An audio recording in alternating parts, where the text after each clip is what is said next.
Hello everyone, welcome to Current Affair MCQs program. Let's begin with previous day's practice question. Question was, on which of the following days the World Cerebral Palsy Day is celebrated? 4th October, 5th October, 6th October or 7th October? The correct answer is option C, 6th October. World Cerebral Palsy Day is observed on October 6th annually. It raises awareness about cerebral palsy, a neurological disorder affecting muscle coordination.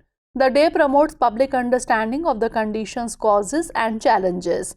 It advocates for inclusive policies, equal opportunities, and rights for individuals with cerebral palsy. World Cerebral Palsy Day celebrates the achievements and contributions of those affected. It encourages global collaboration among organizations, researchers, and advocates. Activities include awareness campaigns, seminars, workshops, and social media initiatives. Therefore, option C is the correct answer. Now, let's begin today's session. First question is, consider the following statements regarding the Adi Mahotsav. 1. It is the National Tribal Festival. 2. It is organized under the Ministry of Tribal Affairs. Which of the statements given above is or are correct? 1 only, 2 only, both 1 and 2, or neither 1 nor 2? The correct answer is option C, both 1 and 2. Recently, the festival was inaugurated by Union Minister for Tribal Affairs in Jamshedpur, Jharkhand. The festival will take place from 7th to 16th October 2023. Adi Mahotsav is the National Tribal Festival. Hence, statement 1 is correct. It is organized by the Tribal Cooperative Marketing Development Federation of India Limited under the Ministry of Tribal Affairs.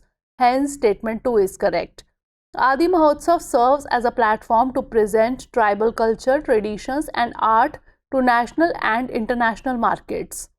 It is seen as a celebration of the contribution of tribal ancestors, showcasing the culture of various unique tribal communities, their lifestyles, and the tribal themselves. Therefore, option C is the correct answer. Next question is, with reference to hydrogen as a clean and sustainable energy source, the National Green Hydrogen Mission is associated with which of the following ministries of the Government of India? Ministry of Environment, Forest and Climate Change, Ministry of New and Renewable Energy, Ministry of Earth Sciences, or Ministry of Science and Technology? The correct answer is option B, Ministry of New and Renewable Energy. World Hydrogen and Fuel Cell Day is celebrated annually on October 8th. An event is hosted by the Ministry of New and Renewable Energy and the Solar Energy Corporation of India Limited in New Delhi. It aimed to discuss the potential of hydrogen as a sustainable energy source. During the event, the Ministry of New and Renewable Energy rolled out the R&D roadmap for the National Green Hydrogen Mission. Its objectives are to encourage scientific exploration, cultivate new materials, advanced technologies, and establish infrastructure to boost the efficacy, storage, and transport of green hydrogen. Therefore, option B is the correct answer. Next question is, in the context of discovery of first fossilized snake traces in South Africa, which of the following is not correct regarding snakes' locomotion? Snakes use 4 main types of locomotion. All snakes predominantly use rectilinear motion. Puff adders mostly employ rectilinear motion, or rectilinear motion results in a circular trace. The correct answer is option D. Rectilinear motion results in a circular trace. Recently, the first ever surface fossilized snake trace found. Snake's existence dates back to the late Jurassic period, around 150 million years ago, with body fossils found in the UK, Portugal, and the US. The trace was found on South Africa's Cape South coast, dating back to the Pleistocene epoch, that is estimated to be from between 93,000 to 83,000 years ago. Research showed that snakes use 4 main types of locomotion. While puff adders use rectilinear motion, it results in a linear or slightly undulating trace and not a circular one. Therefore, option D is the correct answer. Next question is, consider the following statements regarding National Framework for Climate Services. 1. Its framework is inspired from the Global Framework for Climate Services. 2. The initiative is led by the India Meteorological Department. 3. The framework will bridge operational gaps among various agencies requiring climate services. How many of the statements given above is or are correct? Only one, only two, all three, or none? The correct answer is option C, all three. India is set to introduce a national level framework aimed at providing climate services and information. The inspiration for this framework comes from the Global Framework for Climate Services, a global partnership of governments and organizations designed to improve the use and production of climate information and services. Hence, statement 1 is correct. The initiative is led by the India Meteorological Department, known for its expertise in providing high-quality weather services. Hence, statement 2 is correct. Therefore, option C is the correct answer. Next question is, in which section of the NH44 is the newly constructed Marog Tunnel located?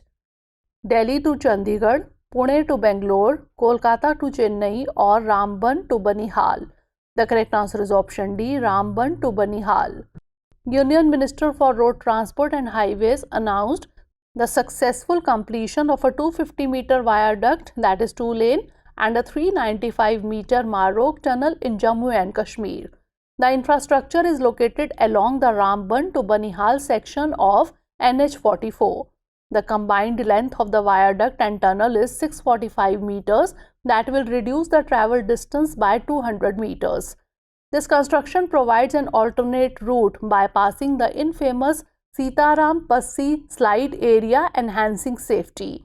The infrastructure will ensure smoother flow of vehicles bypassing the challenging gradients of the Margo area. Therefore, option D is the correct answer. Next question is, consider the following statements regarding the new ensign for the Indian Air Force. 1. The phrase Satyamev Jayate is written in Devanagari. 2. A Himalayan eagle with spread wings is depicted. Which of the statements given above is or are correct? 1 only, 2 only, both 1 and 2, or neither 1 nor 2? The correct answer is option C, both 1 and 2. Recently, on the Indian Air Force 91st anniversary, Chief Air Marshal unveiled a new ensign. This updated design integrates the Air Force crest, which includes the national emblem Ashoka Lion and the motto Satyamev Jayate. Hence, statement 1 is correct. Beneath the lion is a Himalayan eagle symbolizing the IAF's valor. Surrounding the eagle is a light blue ring inscribed with Bharatiya Vayu Sena. Hence, statement 2 is correct. This redesign moves away from colonial symbols like the Union Jack and embodies the IAF's modern ethos and values. Therefore, option C is the correct answer. Next question is, in the context of Indian biodiversity, what is the IUCN status of the dhole or Asiatic wild dog, that is Swan alpinus? Least concern, near threatened, vulnerable, or endangered? The correct answer is option D, endangered. Recently, a study in Manas National Park, Assam, suggests that overlapping prey availability or habitat suitability could be the reason for the positive association between dholes, that is Asiatic wild dogs, and tigers. The dholes are only endangered wild pack-living canid in tropical Indian forest. These are considered at a high risk of extinction, with current global population estimated between 949 and 2,215 adults. Despite the previous belief in antagonistic interactions between dholes and tigers, a positive relationship has been discovered, likely due to shared prey availability or habitat suitability. Therefore, option D is the correct answer. Next question is, the Yom Kippur War, which has been in the news recently, was primarily fought between which countries? Israel and Palestine, Israel and Egypt, Israel and Iran, or Israel and Jordan? The correct answer is option B, Israel and Egypt, Syria. Recently, the attack by Hamas on Israel has led to comparisons with the Yom Kippur War. The Yom Kippur War, also known as the October War or Ramadan War, occurred from October 6 to 25, 1973. It was a conflict between Israel, Egypt, and Syria. In a coordinated attack, Egypt and Syria surprised Israel with an assault during the holy Islamic month of Ramadan.